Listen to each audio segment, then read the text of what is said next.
Bríomh scéal an léinniú. Tá muidne tar éis bhrise isteach in RTÉ. Tá sé crackálta.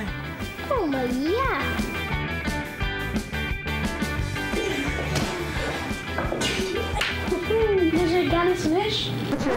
Of just around 4 to 7 degrees G. Whoa. Hi guys, I'm just going to do the weather here. Tána páistí again is new agus an muid le thugál do studio.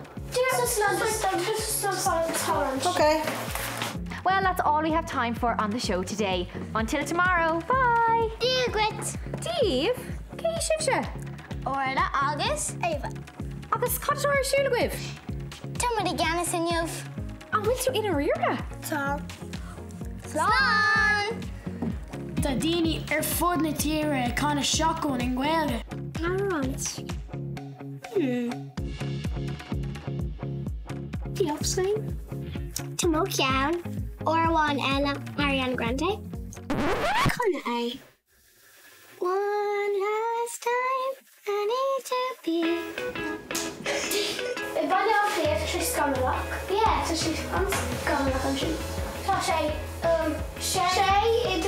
Celsius idir an á. Oh, tá sé anna fórna. Báisio! Gweaver! Joe! Siad an aimsir an láinneamh. Tá stúrmaigh teacht. Tá na páistí geanis. Tarlin, ar rith seachtain na Gaeilge ar RTÉjr.